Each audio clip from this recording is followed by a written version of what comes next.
నంబూరి రామలింగేశ్వర గారు, మరి నేను రాహుల్ సరిదన స్పోక్స్ పర్సన్ తెలంగాణ. కిషన్ రెడ్డి గారు మీడియాను ఉద్దేశించి ప్రసంగిస్తారు. డాక్టర్ ఎస్ మల్లారెడ్డి గారు మేడ్చల్ అర్బన్ ఇన్ఛార్జ్ అధ్యక్షులు కూడా మనతో పాటు ఉన్నారు.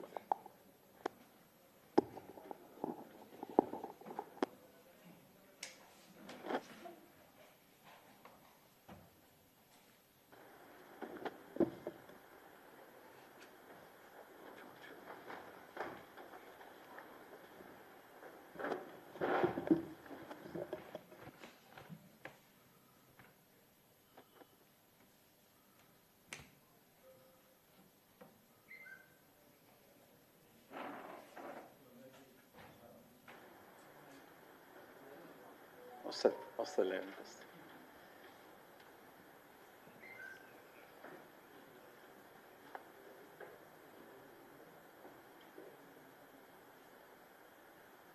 గత 2.5 సంవత్సరాలుగా కాంగ్రెస్ పార్టీ ప్రభుత్వము తెలంగాణ రైతులకు సంబంధించినటువంటి అనేక విషయాలలో కూడా ఈ ప్రభుత్వం మోసం చేసే విధంగా వ్యవహారం చేస్తుంది. రైతు డిక్లరేషన్ పేరుతో అనేక రకాల హామీలు ఇచ్చి మరి 2.5 సంవత్సరాలు పూర్తయినప్పటికీ కూడా అనేక హామీలు ఎక్కడ వేసిన గొంగడి అక్కడే ఉన్నట్టుగా ఉంది.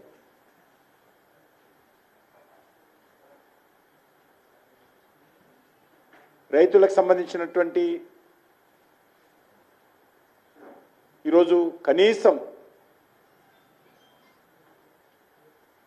ధాన్యం కొనలేనటువంటి పరిస్థితుల్లో ఈ ప్రభుత్వము తన బాధ్యతను అధికారుల మీదనో కేంద్ర ప్రభుత్వం మీదనో నెట్టేసేటువంటి ప్రయత్నం చేస్తాం.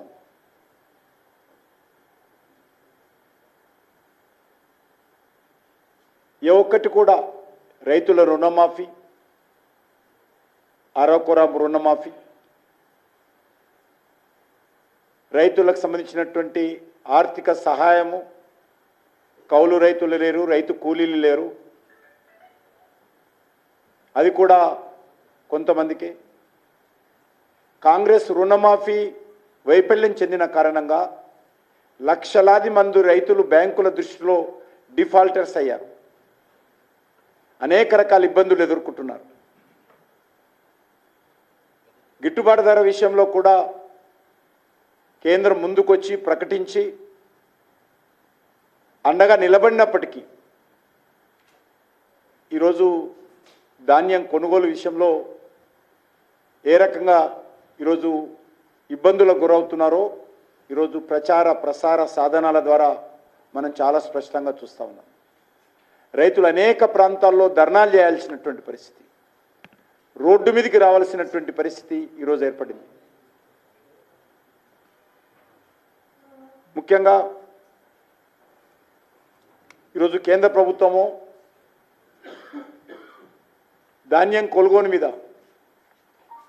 చాలా ఇతోధికంగా అండగా నిలబడుతున్నప్పటికీ కూడా మరి ఎందుకు ఈరోజు రాష్ట్ర ప్రభుత్వం పూర్తిగా వైఫల్యం చెందుతుందో అర్థం కానటువంటి పరిస్థితి ఉంది. మనం ఈరోజు చూసినట్లయితే ఈ యొక్క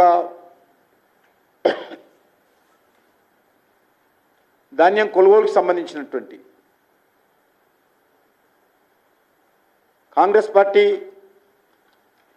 యూపీఏ హయాంలో 1300 రూపాయలు క్వింటల్కు ఉండేది. మరి ఈరోజు చాలా పెద్ద ఎత్తున ఆ యొక్క ధాన్యానికి సంబంధించినటువంటి ఎంఎస్పి గిట్టుబాటు ధరను కేంద్ర ప్రభుత్వం పెంచిన విషయాన్ని ఈ సందర్భంగా నేను మనవి చేస్తా ఉన్నాను. అయినప్పటికీ కూడా మరి ఈరోజు ధాన్యానికి సంబంధించినటువంటి కొనుగోలులో ఎందుకు ఈ ప్రభుత్వానికి ఇబ్బంది అవుతుందో అర్థం కానటువంటి పరిస్థితి ఈరోజు ఉంది.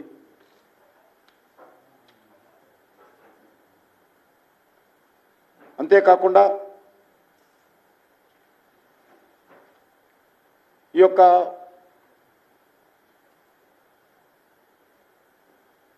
ముఖ్యమంత్రి గారు మంత్రులు వాళ్ళు ఎదురుదాడుల మీదనే దృష్టి పెడుతున్నారు తప్ప క్షేత్రస్థాయిలో ఎందుకు కొనుగోలు చేయలేకపోతున్నారో మరి ప్రభుత్వం చెప్పాల్సినటువంటి అవసరం ఉంది. ఈ యొక్క ధాన్యానికి సంబంధించి ఈ సంవత్సరం కూడా ఉత్పత్తులు పెరిగాయి, రాబడి పెరిగింది. దానికి అనుకూలంగా కార్యాచరణ ప్రణాళిక రూపొందించుకోవాల్సినటువంటి బాధ్యత ఈ ప్రభుత్వం మీద ఉన్నది. మీరు ఎన్నికల ప్రణాళికలు ఏం చెప్పారు? 10 పంటలకు గిట్టుబాటు ధర ఇస్తాము, కేంద్ర ప్రభుత్వం ఇచ్చేటువంటి గిట్టుబాటు ధర మీద రాష్ట్రం అదనంగా 500 బోనస్ ఇస్తామని చెప్పి పెద్ద పెద్ద ప్రకటనలు రాహుల్ గాంధీ, రేవంత్ రెడ్డి, సోనియా గాంధీ చేశారు. మరి ఎక్కడ పోయినా అడుగుతా ఉన్నాను, ఎందుకు ఈరోజు మీరు 10 పంటల మీద మరి 500 చొప్పున ప్రతి క్వింటాల్కు అదనంగా రాష్ట్ర ప్రభుత్వము మద్దతు ధర పెంచి కొనుగోలు చేస్తామన్నారు కదా, మరి ధాన్యానికి ఇస్తామని చెప్పారు. చివరికి ఇచ్చే విషయం వచ్చేసరికి సన్నొడ్లే అన్నారు. సన్నొడ్లు కూడా అరవొడ్లుగా మారిపోయింది. సన్న వడ్లకు కూడా ఈరోజు పూర్తి స్థాయిలో వాళ్ళు ఇస్తా ఉన్నటువంటి సపోర్టు మద్దతు ధర బోనస్ ఇవ్వడం లేదు. దాని కారణంగా రైతులు ఈరోజు మరి ఒక దిక్కు వర్షాలు వస్తున్నట్టు వాతావరణం ప్రకటిస్తూ ఉంది. మరి ఈరోజు ఈ యొక్క ధాన్యం కొనుగోలుకు సంబంధించినటువంటి 6 కాలం కష్టపడి అంగట్లో తెచ్చిపెట్టిన తర్వాత ఈరోజు కొనుగోలు చేసేటువంటి పరిస్థితి లేదు. ఈ యొక్క ధాన్యం కొనుగోలుకు ప్రతి న్యాయ పైసా కేంద్ర ప్రభుత్వం ఇస్తుంది. రాష్ట్ర ప్రభుత్వం మీద ₹1 అదనపు భారం పడదు. బస్తాల నుంచి మొదలు పెడితే, బస్తాలు కుట్టేసేటువంటి స్థితుల నుంచి మొదలు పెడితే తెలంగాణలో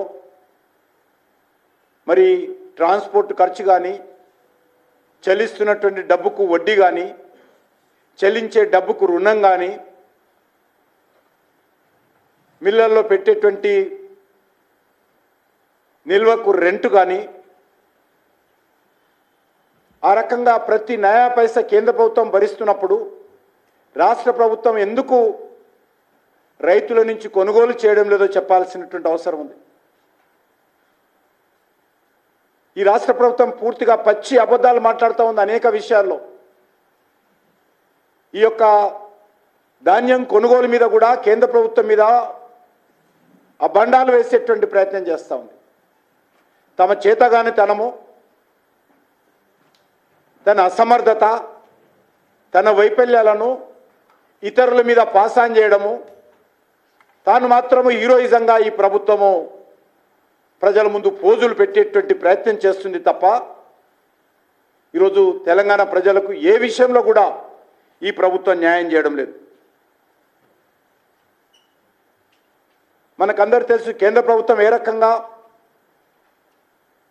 ఉదాహరణకు ధాన్యం కొనుగోలు తీసుకుంటే ప్రతి కేజీ బియ్యం మీద కేంద్ర ప్రభుత్వం ₹40 ఖర్చు పెడుతుంది. ₹40 ఎవ్రీ కేజీ ఖర్చు పెట్టడమే కాదు, ఈరోజు ఆ తీసుకున్న బియ్యాన్ని రైతులకు ఇబ్బంది కాకుండా ఖర్చు పెట్టి గిట్టుబాటు ధర పెంచుకుంటూ ధాన్యాన్ని కొనుగోలు చేస్తూ మళ్ళీ పేద ప్రజలకు వచ్చేసరికి 83 కోట్ల మంది ప్రజలకు ఉచితంగా బియ్యం ఇస్తూ ఉంది. ప్రతి నెలకు 5 కేజీల చొప్పున బియ్యం ఇస్తూ ఉంది. ఏ రకంగా ప్రభుత్వం రైతులను ఆదుకుంటుంది, ఏ రకంగా పేదవాళ్ళ ఆకలితో ఉండొద్దు అనే ఉద్దేశంతో ఈ దేశంలో ఉన్నటువంటి 83 కోట్ల మంది ప్రజలకు 5 కేజీల చొప్పున బియ్యం ఇస్తుందో మనం చూస్తూ ఉన్నాం.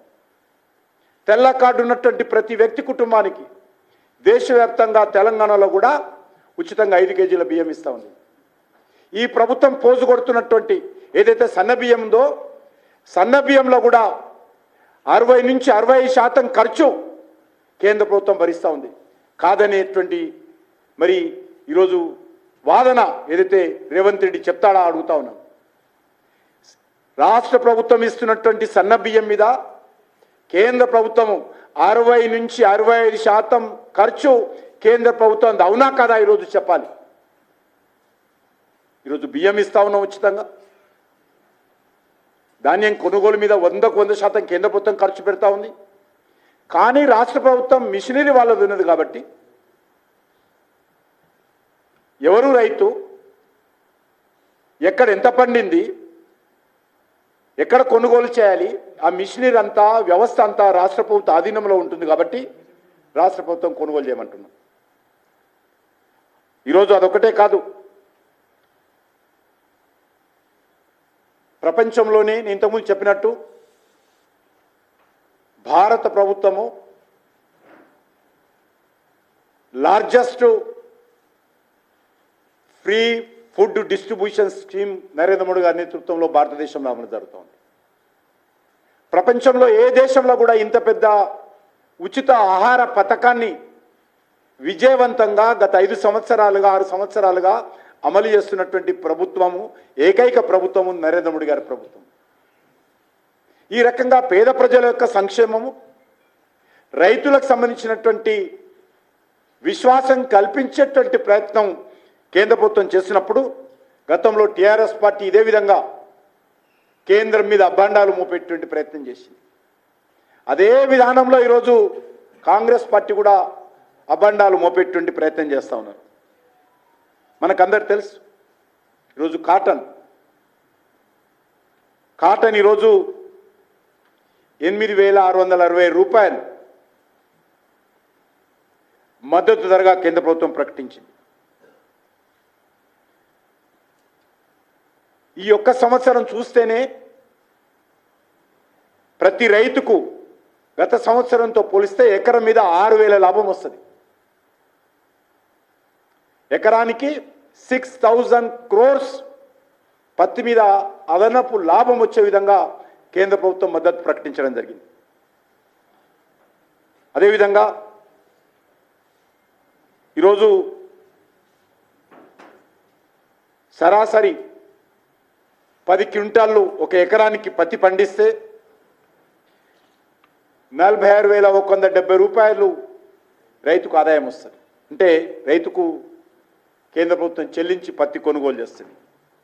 మన ప్రధానమంత్రి గారు పబ్లిక్ మీటింగ్లో కూడా చెప్పారు, రైతులకు సంబంధించి కాటన్కి సంబంధించినటువంటి అత్యధికమైనటువంటి ఉత్పత్తి వడ్లతో పాటు ధాన్యంతో పాటు పత్తి కూడా తెలంగాణలో మరి ప్రొడక్షన్ అవుతుంది. కాబట్టి రైతులు తెలంగాణకు సంబంధించినటువంటి మెజార్టీ రైతులు ధాన్యం పండిస్తారు. ఆ తర్వాత ఎక్కువ పండించేటువంటి పత్తి ముఖ్యంగా ఉత్తర తెలంగాణ ప్రాంతంలో రైతులు ఎక్కువగా ఉంటారు. ఈ 2 సెక్టార్లో కూడా ఈరోజు ఆదుకునేటువంటి ప్రయత్నం చేస్తూ ఉన్నాం. ధాన్యం మాత్రం వాళ్ళు కొనుగోలు చేయాలా, పత్తి టోటల్గా 100% రాష్ట్ర ప్రభుత్వం యొక్క ప్రమేయం లేకుండా, అంటే రాష్ట్ర ప్రభుత్వానికి సంబంధించినటువంటి డాటా ప్రకారం, రాష్ట్ర ప్రభుత్వం సమకూర్చేటువంటి డాటా ప్రకారం కేంద్ర ప్రభుత్వమే కొనుగోలు చేస్తుంది. దానికోసం మేము స్టాఫ్ను రిక్రూట్ చేస్తాం. టెంపరవరీ స్టాఫ్ను రిక్రూట్ చేసి 6 నెలల పాటు చివరి కేజీ పత్తి వరకు కూడా కేంద్ర ప్రభుత్వం కొనుగోలు చేస్తుంది. మరి మీకు అప్పగించారు దేశవ్యాప్తంగా రాష్ట్ర ప్రభుత్వం ధాన్యం కొనుగోలు చేయాలని. గతంలో కాంగ్రెస్ పార్టీ హయాంలో నుంచే ఈ విధానం కొనసాగించేది. ఇది కొత్తగా మేము పెట్టింది ఏం కాదు. మేము పెట్టింది కొత్తగా వచ్చిన తర్వాత అదనంగా మద్దతు ధర ఎంఎస్పి పెంచుతా ఉన్నాం. అదనంగా free food grain distribution scheme దేశవ్యాప్తంగా అమలు చేస్తూ ఉన్నాం. కానీ రాష్ట్ర ప్రభుత్వం చేయాల్సిన పని సమర్థవంతంగా చేయకుండా నిన్న హిందూ పేపర్లో చూశాను, చాలా అద్భుతంగా వాళ్ళు తయారు చేసి పబ్లిష్ చేశారు.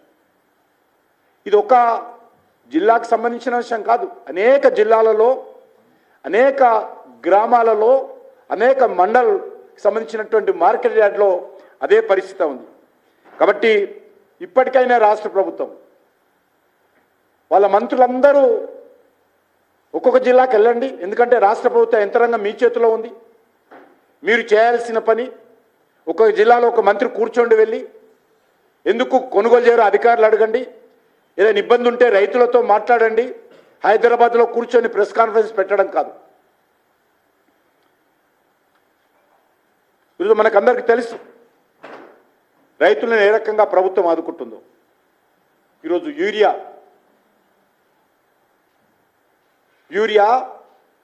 45 కేజీల బస్తా 242 రూపాయలకు, 242 రూపాయలకు రైతులకు అందిస్తున్నాం.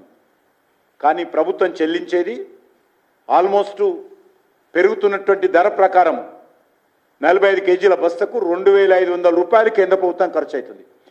2500 rupees each bag government of India urea మీద ఖర్చు పెడుతుంది. కానీ రైతుల నుంచి తీసుకునేది 242 రూపాయలు మాత్రమే. ఈరోజు ధరలు పెరిగింది అంతర్జాతీయంగా అనేక దేశాలలో.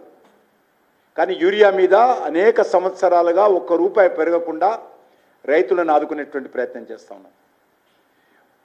2 పంటలు కలిపి ప్రతి ఎకరా మీద కేంద్ర ప్రభుత్వము 18 నుంచి 20 వేల రూపాయలు సబ్సిడీ మీద రైతుకు అందిస్తున్నది ఒక ఎకరానికి.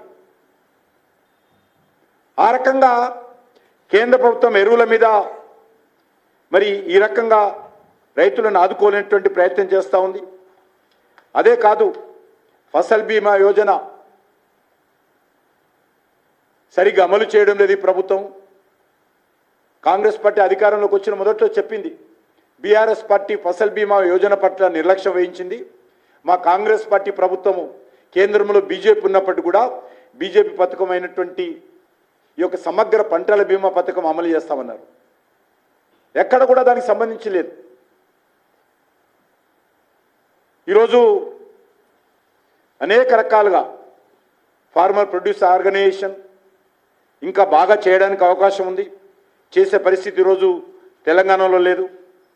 కాబట్టి నేను రాష్ట్ర ప్రభుత్వాన్ని కోరుతా ఉన్నాను, అత్యధికమైనటువంటి ధాన్యం మన దగ్గర ఉత్పత్తి అవుతూ ఉన్నది. కేంద్ర ప్రభుత్వం ఏమాత్రం వెనుకంజ వేయకుండా కొనుగోలు చేయడానికి ముందుకొచ్చినప్పుడు అది రాష్ట్ర ప్రభుత్వ బాధ్యత. సమర్థవంతంగా ధాన్యం కొనుగోలు చేసి మరి దానికి సంబంధించినటువంటి రైతులకు అండగా నిలబడాల్సినటువంటి బాధ్యత రాష్ట్ర ప్రభుత్వం అని చెప్పి ఈ సందర్భంగా మనం చేస్తున్నాను. మరొక విషయం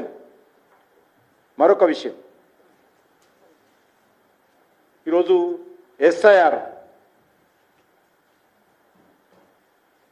ఎస్ఐఆర్ ప్రారంభం అవుతున్న షెడ్యూల్ ప్రకటించింది. ఈరోజు రాజకీయ పార్టీలకు కొన్ని అలవాటు అయిపోయింది. ఎస్ఐఆర్ ఒక సమర్థవంతంగా ఏదైతే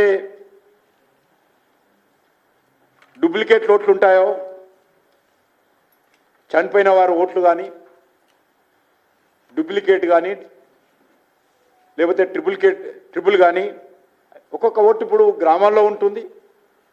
కొంతమందిది తెలిసి తెలియక చట్టంలో అవకాశం ఉంది కాబట్టి మండల కేంద్రంలో ఉంటుంది, జిల్లా కేంద్రంలో ఉంటుంది, చివరికి హైదరాబాద్లో కూడా ఉంటుంది. అట్లా చాలామంది ఉన్నాయి. గ్రామీణ ప్రాంతాల ప్రజలు ఆ రకంగా ఉన్నాయి. ఎందుకంటే గ్రామాలు వచ్చినప్పుడు ఎలక్షన్లో ఓటు వేయాలి సర్పంచ్కు. మేము హైదరాబాద్లో నివాసం ఉంటున్నాం కాబట్టి, హైదరాబాద్లో మా ఇల్లు ఉంది కాబట్టి, మా పిల్లలు చదువుకుంటున్నారు కాబట్టి, మా వ్యాపారం హైదరాబాద్లో ఉంది కాబట్టి, లేకపోతే ఉద్యోగం చేస్తున్నాం కాబట్టి హైదరాబాద్లో. ఈ రకంగా ఒక్కొక్క ఓటు 2 ప్లేస్లు 3 ప్లేస్లలో 4 ప్లేస్లలో ఓటు ఉంది. దీన్ని పూర్తిగా రెక్టిఫై చేయాలి, క్లీన్ చేయాలి. ఒక ఓటు ఒక దగ్గరనే ఉండాలి. రాహుల్ గాంధీ పెద్ద నేను బాంబులు వేస్తా, బ్రహ్మాస్త్రాలు వదులుతా అని చెప్పి బూస్ట్ చేసి ప్రెస్ కాన్ఫరెన్స్లు పెట్టాడు. ఆయన చెప్పింది కూడా ఇదే, ఫలానా వ్యక్తి వెటు 2 ప్లేస్లలో ఉంది, 4 ప్లేస్లలో ఉంది, 5 ప్లేస్లలో ఉంది. ప్రింటింగ్ ఎర్రర్ కారణంగా, ఓటర్ లిస్టు ప్రింటింగ్ ఎర్రర్ కారణంగా ఒక వ్యక్తి ఓటు 10 ప్లేస్లలో ఉంది, 10 బూతులలో ఉంది. వాస్తవం అది. నేను రాహుల్ గాంధీని తప్పు పట్టడం లేదు ఓటర్ లిస్టు ఎర్రర్ విషయంలో. దాన్ని సరిదిద్దాల్సినటువంటి బాధ్యత ఎలక్షన్ కమిషన్ది, రాజకీయ పార్టీలది, మనది కూడా బాధ్యత. ప్రతి బూత్ లెవెల్లో ఎలక్షన్ కమిషన్ మనకి చట్టంలో పొందుపరిచింది. పొలిటికల్ పార్టీకి సంబంధించినటువంటి ప్రతి పార్టీ బూత్ లెవెల్ ఏజెంట్ని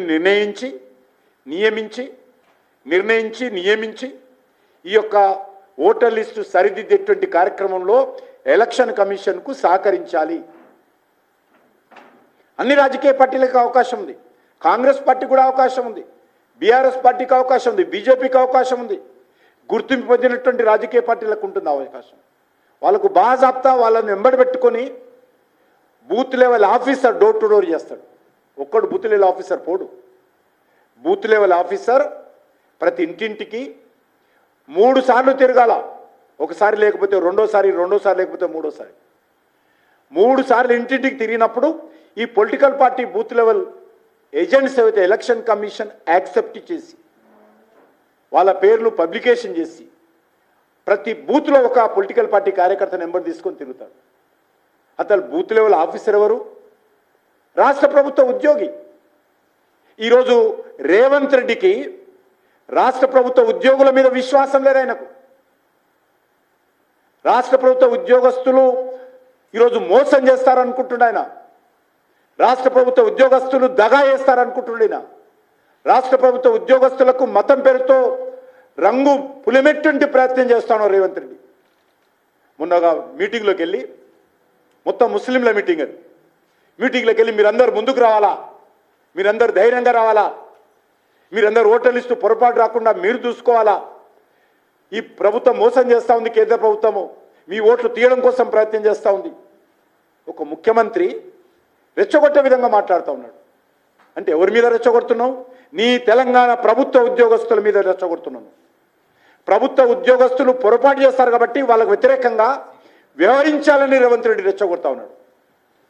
కేంద్ర ప్రభుత్వ ఉద్యోగస్తులు కాదు చేసేది. గ్రామాల్లో తహసీల్దార్ నేతృత్వంలో, జిల్లాలో జిల్లా కలెక్టర్ నేతృత్వంలో, అర్బన్ ఏరియాలో మున్సిపల్ కమిషనర్ నేతృత్వంలో, హైదరాబాద్లో జిహెచ్ఎంసీ కమిషనర్ నేతృత్వంలో ఈ ఓటర్ లిస్టు ఎస్ఐఆర్ జరుగుతుంది. ఇది నరేంద్ర మోడీ గారు ప్రతి బూత్కు రాడు. కేంద్ర ప్రభుత్వ ఎలక్షన్ కమిషన్ బూత్ లెవెల్ ఇంటింటికి తిరగడు. బీజేపీ కార్యకర్తలు తిరగరు, ప్రభుత్వ అధికారులు తిరుగుతారు. అన్ని రాజకీయ పార్టీల యొక్క ఏజెంట్స్ అక్కడ ఉంటారు. దీంట్లో ఎందుకు ఈరోజు ప్రజలను రెచ్చగొడుతున్నారో నాకు అర్థం లేదు. ఈరోజు ఇంకో ఆయన స్టేట్మెంట్ ఇచ్చాడు. బీఆర్ఎస్ పార్టీ అయినా కుట్ర చేస్తుంది బీజేపీ అని. ఎక్కడ కుట్ర అని అడుగుతా ఉన్నాను, ఎందుకు కుట్ర అడుగుతా ఉన్నాను. తెలంగాణలో ఏ గ్రామంలో కుట్ర జరిగే అవకాశం ఉందో చెప్పాలి, సవాల్ చేస్తా ఉన్నాను. ఏ పోలింగ్ బూత్లో కుట్ర జరిగే అవకాశం ఉందో బీఆర్ఎస్ నాయకుడు చెప్పాలా, రేవంత్ రెడ్డి చెప్పాలా? ఈ రకంగా బాధ్యతారహితంగా ఇర్రెస్పాన్సిబుల్గా ఒక వర్గం వారిని రెచ్చగొట్టే విధంగా, ఒక వర్గంగాని అవమానించే విధంగా, ప్రభుత్వ ఉద్యోగస్తులను కించపరిచే విధంగా ఈరోజు బీఆర్ఎస్ పార్టీ, కాంగ్రెస్ పార్టీ వ్యవహరిస్తాడు. ఇందులో ఏ ఒక్క విషయంలో అయినా సరే, ఎక్కడైనా నేను చెప్పినటువంటి మాటలకు వ్యతిరేకంగా ఓటర్ లిస్టు సంబంధించినటువంటి స్పెషల్ రివిజన్ జరిగితే దాన్ని యాజ్ అ పొలిటికల్ పార్టీ నేను కూడా దాని మీద మాట్లాడతాను. కానీ ఏమీ లేకుండా ఈరోజు కాంగ్రెస్ పార్టీకి అలవాటు అయిపోయింది. కేరళలో ఎస్ఐఆర్ జరిగితే చాలా బాగా జరిగినట్టు లెక్క వాళ్ళకు, ఎందుకంటే వాళ్ళ పార్టీ గెలిచింది కాబట్టి. తమిళనాడులో ఎస్ఐఆర్ జరిగితే బాగా జరిగినట్టు లెక్క, ఎందుకంటే అక్కడ బీజేపీ గెలవలేదు కాబట్టి. వెస్ట్ బెంగాల్లో ఎస్ఐఆర్ జరిగితే అక్కడ పొరపాటు జరిగినట్టు లెక్క, ఎందుకంటే అక్కడ బీజేపీ గెలిచింది కాబట్టి. ఇంత దుర్మార్గంగా ఒక రాజకీయ పార్టీ ప్రభుత్వ ఉద్యోగస్తుల మీద, వ్యవస్థ మీద బురద జల్లేటువంటి ప్రయత్నం, తప్పుడు ప్రచారం చేసేటువంటి ప్రయత్నం కాంగ్రెస్ పార్టీ చేస్తూ ఉంది. అదే ప్రచారం ఈరోజు తెలంగాణలో ప్రయత్నం చేస్తూ ఉన్నారు. ఈరోజు చూసిన బీఆర్ఎస్ నాయకుడు మాట్లాడారు ఒక ఆయన,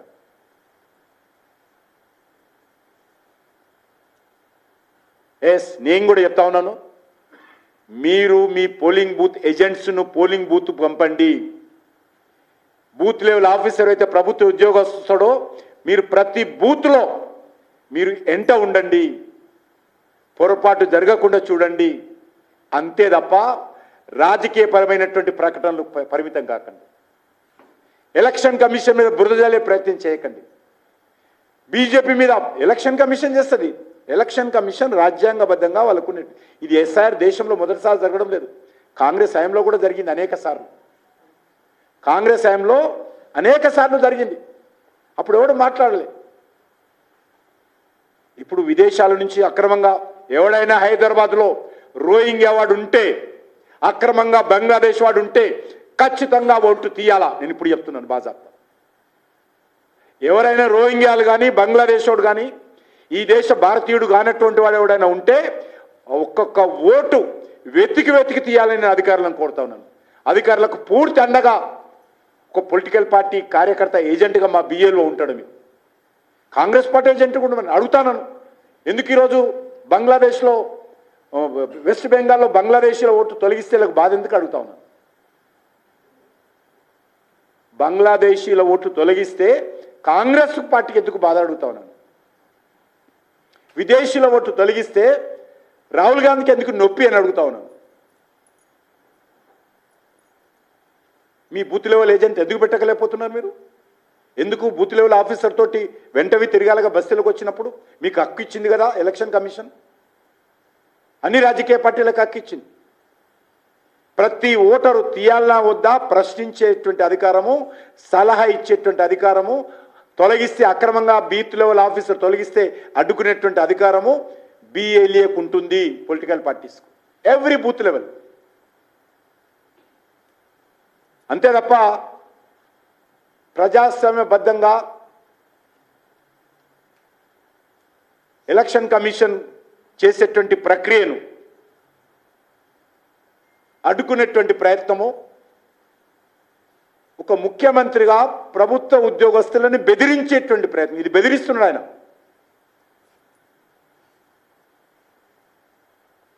కాబట్టి దానిని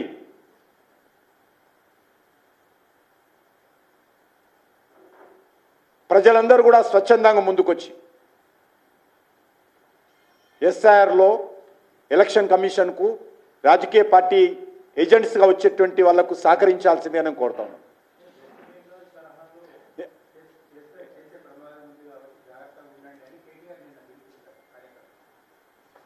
ఆయన గురించే చెప్పి పడదాం కదా.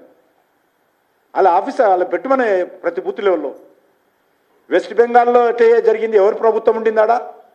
ఆ రాష్ట్ర ప్రభుత్వ అధికారులందరూ ఎవరి చేతిలో ఉండేది? గతంలో మమతా బెనర్జీ చేతిలో ఉన్నారు కదా. ఆఫీసర్సు, తహసీల్దార్ ఆఫీసులు కావచ్చు, గ్రామాల్లో ఉన్నటువంటి ప్రభుత్వ సిబ్బంది కానీ, మండలిలో ఉన్నటువంటి ప్రభుత్వ సిబ్బంది కానీ, కేంద్ర ప్రభుత్వ సిబ్బంది కాదు, రాష్ట్ర ప్రభుత్వ సిబ్బంది ఉంటుంది. వాళ్ళకి ఏ రాజకీయ పార్టీకి సంబంధం లేదు. ఏ కులంతో ఏ మతంతో సంబంధం ఉండదు. వాళ్ళకు ఏ భాష వాళ్ళతో సంబంధం ఉండదు. ప్రభుత్వ అధికారులకు వాళ్ళ డ్యూటీ ప్రకారం వాళ్ళు డ్యూటీ చేస్తారు. సరే, ఆ స్థాయికి నేను దిగజారను. వాళ్ళు గెలిచిన దగ్గర వంచోట్లు, దొంగోట్లు ఎవరు చేశారు? బీఆర్ఎస్ ప్రభుత్వం చేసిందా? మరి అప్పుడు బీఆర్ఎస్ ప్రభుత్వం ఉండింది కదా అప్పుడు. అంతకుముందు మొన్న మీరు గెలిచారు కదా గ్రామ పంచాయతీలు, మీరు దొంగోట్లతో గెలిచారా? ఇంత దిగజారి మాటలు ఎవరు మాట్లాడినా కూడా, నేను ఆయన పేరు తీసుకోదలుచుకోలేదు, దిగజారిన మాటలు మాట్లాడి బురదజలేటువంటి ప్రయత్నం చేస్తే ఎటుపోతున్నాయి రాజకీయాలను అడుగుతా ఉన్నాను.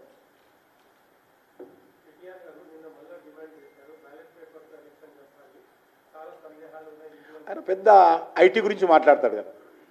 ఐటీ గురించి ఆయన గెలిచితే, ఆయన ఎమ్మెల్యే గెలిస్తే ఎలక్ట్రానిక్ మిషన్ చాలా మంచిది.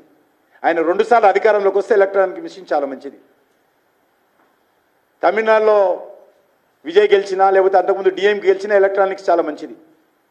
కేరళలో అంతకుముందు సిపిఎం గెలిచినా, ఇప్పుడు కాంగ్రెస్ గెలిచినా ఎలక్ట్రానిక్స్ చాలా మంచిది. ఏం మాట్లాడుతున్నారండి? ప్రజలంతా తెలివైన వాళ్ళు, తెలివి లేని వాళ్ళు, ప్రజలకు ఏమాత్రం చైతన్యం లేదనుకుంటారా మీరు? ప్రజలు చాలా చైతన్యమైనటువంటి ప్రజలు.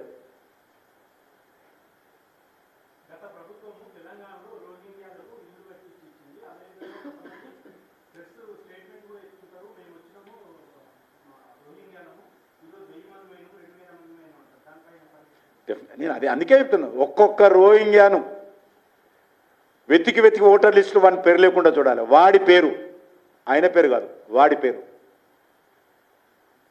ఒక్కొక్క ఓటర్ లిస్టులో విదేశీయులు, బంగ్లాదేశీయులు కానీ, రోహింగ్యాలు కానీ, ఇల్లీగల్గా నా దేశానికి వచ్చి నా దేశంలో నివాసం ఉంటున్నటువంటి వ్యక్తులు కానీ ఎవరైనా ఉంటే ఓటర్ లిస్టులలో ఎస్ఐఆర్ సందర్భంగా నేను అన్ని రాజకీయ పార్టీలను కోరుతా ఉన్నాను. మీ నాయకుడు ఏం మాట్లాడినా ఎస్ఐఆర్ని వ్యతిరేకించిన రాహుల్ గాంధీ కింద కాంగ్రెస్ పార్టీ కార్యకర్తలు న్యాయంగా పనిచేస్తారనే విశ్వాసం చేయాలని కోరుకుంటున్నాను. నా ప్రెస్ కాన్ఫరెన్స్ అయిపోయింది, మీకు తొందర ఎందుకండి? అది దేశమే మునిగిపోతుందా?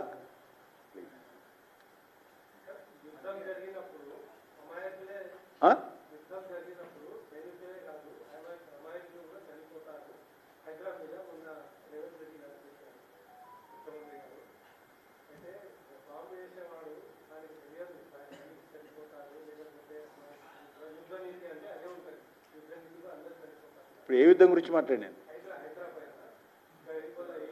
నేను తిన్నది ఇంకా కొద్దిగా అయిపోయింది. అక్కడ ఒకటి కొద్దిగా ఇంకొకటి చెప్పి నేను ముగిస్తాను, తర్వాత మీకు ఇస్తాను, ఏమనుకోవద్దు దయచేసి. ఈరోజు పెట్రోలియం మీద కూడా ముఖ్యమంత్రి గారు మాట్లాడుతూ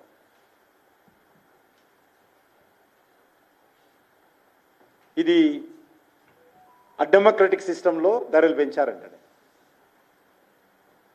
ఏదైనా ఇది రాష్ట్ర ప్రభుత్వ పరిధిలో అంశమా, కేంద్ర ప్రభుత్వ పరిధిలోని అంశమా? ఇది అంతర్జాతీయంగా ప్రపంచవ్యాప్తంగా వస్తున్నటువంటి ఇంపాక్ట్ కారణంగా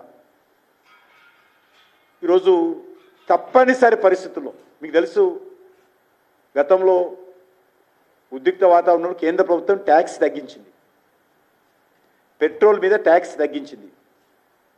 అదేవిధంగా అనేక రాష్ట్ర ప్రభుత్వాలను కూడా కోరింది, మీరు కూడా మీ రాష్ట్ర ప్రభుత్వాలు వేస్తున్నటువంటి వ్యాట్ ఏదైతే ఉన్నదో వ్యాట్ తగ్గించుకోవాలని కేంద్ర ప్రభుత్వం విజ్ఞప్తి చేసింది.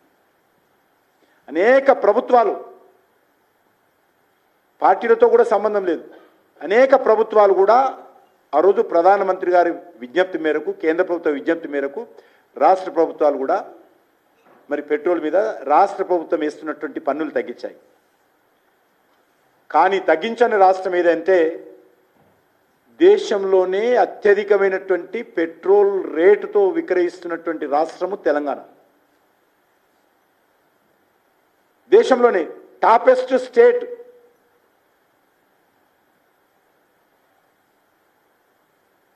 ఈరోజు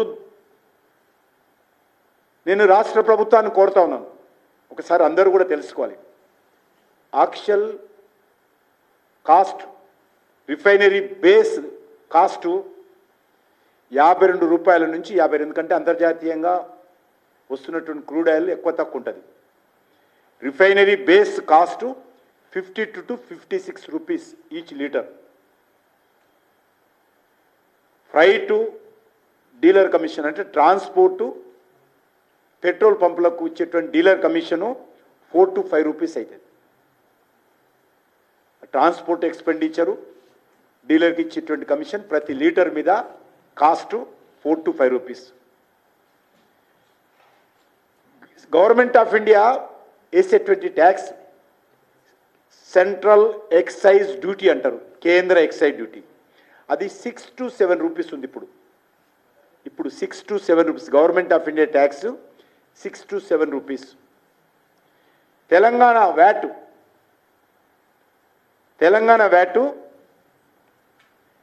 35.20%. 35.20%.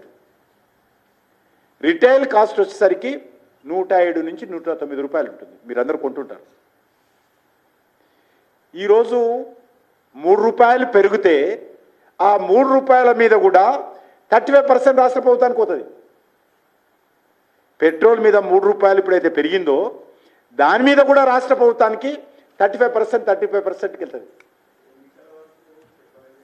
ఇది అయిపోయింది. రాష్ట్ర ప్రభుత్వానికి పోతుంది ఇది. నేను ఒకటే కోరుతా ఉన్నాను, దేశంలో ఎక్కడా లేని విధంగా తెలంగాణలో అత్యధికమైనటువంటి వ్యాట్ ఉంది. మరి ఈరోజు ఎందుకు తెలంగాణ ప్రభుత్వము కేంద్రాన్ని విమర్శిస్తున్నావు కదా, అందరికంటే ఎక్కువ ట్యాక్స్ మీరు వేస్తున్నారు కదా, రాష్ట్ర ప్రభుత్వ ఖజానాకు పోతుంది కదా, అనేక ప్రభుత్వాలు తగ్గించాయి కదా గతంలో, కేంద్ర ప్రభుత్వం కూడా గతంలో తగ్గించింది కదా, మీరు ఎందుకు తగ్గించలేదని అడుగుతా ఉన్నాను. ఎందుకు రేవంత్ రెడ్డి తెలంగాణలో వ్యాట్ ఎక్కువగా ఉంది, రికార్డు స్థాయిలో ఉంది ఈరోజు, మరి 36% ఆల్మోస్ట్ మీరు వసూలు చేస్తున్నారు కదా, ఎందుకు తగ్గించారో చెప్పాల్సినటువంటి అవసరం ఉంది. ఈరోజు మనకు అందరికీ తెలుసు, అత్యధికమైనటువంటి ఆదాయము పెట్రోల్ ద్వారా రాష్ట్ర ప్రభుత్వం తీసుకుంటుంది. ఒకటి పెట్రోలు, 2 మద్యము, 3వది భూముల అమ్మకం ద్వారా, భూముల రిజిస్ట్రేషన్ ద్వారా వస్తుంది. ఇప్పుడు కేంద్రంలో ఎన్నికలు జరిగినాయి ఒకటి వాస్తవమే, కానీ రోజు రోజుకు ప్రపంచవ్యాప్తంగా ఉక్రెయిన్ రష్యా కావచ్చు, లేకపోతే లేటెస్ట్గా ఇరాన్ అమెరికా మధ్యలో జరుగుతున్నటువంటి యుద్ధ వాతావరణంలో గంటకు డైమెన్షన్స్ మారుతూ ఉన్నాయి. కాబట్టి కేంద్ర ప్రభుత్వం భరిస్తూ వచ్చింది. అనేక రకాలుగా 40 దేశాల నుంచి కొంటున్నాం, 40 కంట్రీస్ నుంచి ఈరోజు పెట్రోల్ కొంటున్నాం. 40 దేశాల నుంచి, చిన్న చితక దేశాలు కూడా వాళ్ళు చెప్పిన రేటు కొంటున్నాం మనం. వాళ్ళ రేటు ప్రపంచవ్యాప్తంగా ఒక రేట్ లేదు, ఈ దేశం కూడా ఆ దేశంలో ఇష్టమైన రేటు పెట్టుకున్నారు. మన దేశంలో జనాభా ఎక్కువ కాబట్టి, మన దేశంలో వంట గ్యాస్ కానీ, డీజిల్ కానీ, పెట్రోల్ కానీ అందుబాటులో ఉండాలి కాబట్టి ఎంత వీలైతే అంత కొంటా ఉన్నాం. ఎవరి కోసం కొంటున్నాము? ఎవరి పైసలు అవి? ప్రజల పైసలే. కేంద్ర ప్రభుత్వం సపరేట్గా ముద్రించి తీసుకురాదు డబ్బులు. ప్రజలు కట్టినటువంటి పన్నుల రూపంలో కట్టిన డబ్బునే మనం ఇతర దేశాలకు చెల్లించి విదేశీ మార్గద్రవ్యం, ఆ యొక్క పెట్రోలు, డీజిలు, వంట గ్యాస్ తెచ్చి ప్రజలకు అందిస్తాం. దాన్ని ఎంత బెస్ట్గా మనం అడ్మినిస్ట్రేషన్ చేస్తున్నాము, ఎంత బెస్ట్గా ఈరోజు క్రైసిస్ను అధిగమించి ఇతర దేశాల నుంచి దిగుమతి చేసుకుంటున్నాము, ఎంత బెస్ట్గా ఈరోజు మేనేజ్మెంట్ చేసి అన్ని వర్గాల ప్రజలకు అందుబాటులో ఉంచుతున్నాము. ఇది గవర్నమెంట్ ఆఫ్ ఇండియా పని, అది సమర్థవంతంగా చేస్తున్నాం. అనేక దేశాల నుంచి కొనుగోలు చేస్తున్నాం. మనం ఇప్పుడు తక్కువ దేశాలు కొనేవాళ్ళం, ఈ క్రైసిస్లో ఆల్మోస్ట్ 40, మీరు వెబ్సైట్లో కూడా కొట్టి చూస్తే తెలిసే ఎన్ని దేశాలకు వస్తుందో మనం కొంటున్నాం. 40 దేశాల నుంచి కొంటున్నాం, చిన్న దగ్గర.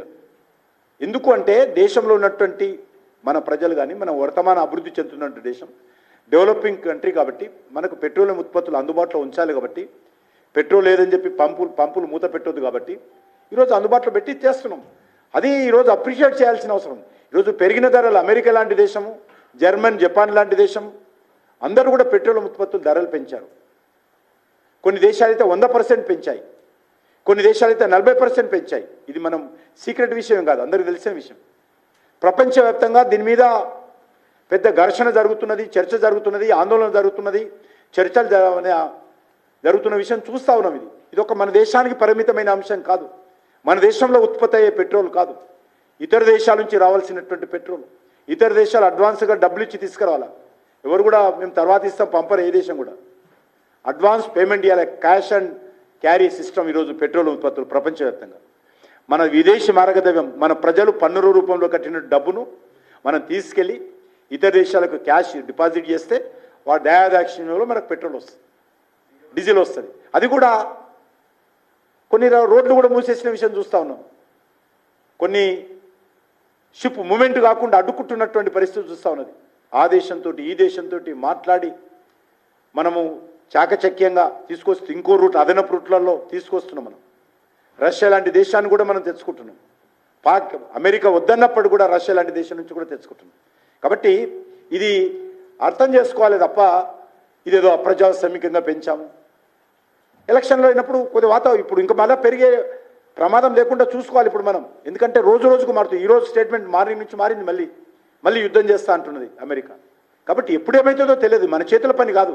మోడీ గారి చేతుల్లోనో, భారతీయ జనతా పార్టీ చేతిలోనో, కేంద్ర ప్రభుత్వం చేతుల్లోనూ లేదు ఈ అంశం. ఇది అంతర్జాతీయంగా ఉన్నటువంటి పరిణామాల మీద ఆధారపడి మన దేశంలో పెట్రోల్, క్రూడ్ ఆయిల్, ఈ యొక్క వంట గ్యాస్ సరఫరా చేస్తున్నాము. కాబట్టి అది అర్థం చేసుకోవాల్సిందిగా నేను కోరుతా ఉన్నాను వాళ్ళకు కూడా.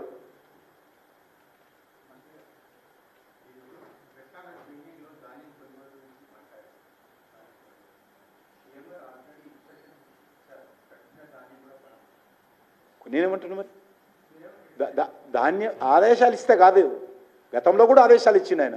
ఎందుకు ఈరోజు రైతులు రోడ్ల మీదకి వచ్చారు? మీ చేతగాదనమా, మీ అసమర్థత, మీ ఆదేశాలు ప్రభుత్వం కింది స్థాయిలో వెళ్ళడం లేదా? ఎందుకు రైతులు ఈరోజు ఆందోళన చేస్తున్నారు కొనుగోలు అని? 20 రోజులు 30 రోజుల నుంచి కలాలాలు పెట్టుకొని ఎందుకు ఉండాలి రైతులు ధాన్యం?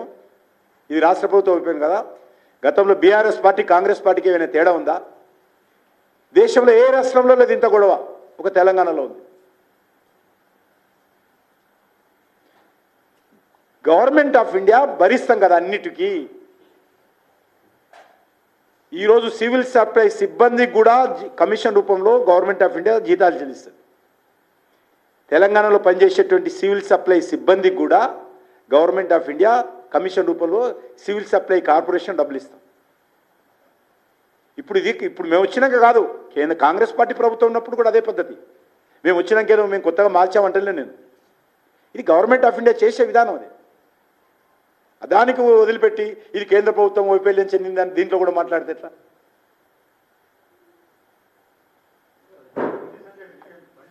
ये पुराना है ना? हाँ हाँ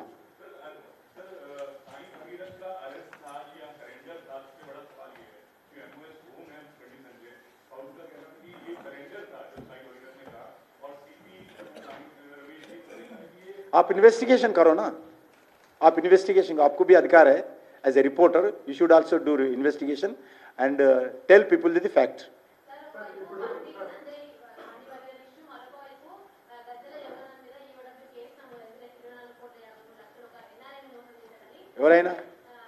ఎవరైనా గజ్జల యోగానంద్ ఎవరు? ఒకప్పుడు ఉండే, ఇప్పుడు లేడు కదమ్మా. తప్పు ఎవరు చేసినా తప్పే కదమ్మా. గజ్జల యోగానంద్ తప్పేస్తే తప్పేది కాదు, నేను సపోర్ట్ చేస్తలేను కదా. అదే కదమ్మా. గజ్జల యోగానంద్ బీజేపీలో లేడు ఇప్పుడు. ఒకవేళ ఎవరైనా పొరపాటు చేసినా గజ్జల యోగానంద్ కానీ ఇంకో యాదయ్య కానీ ఎవరు పొరపాటు చేసినా తప్పే కదా. చట్టం తన పని చేసుకోవాలి కదా.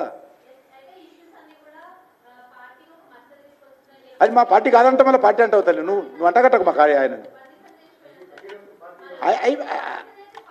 అది సరెండర్ అయ్యింది కదా, ఇంకా ఇష్యూ ఏందో ఉందామా. ధన్యవాదాలు.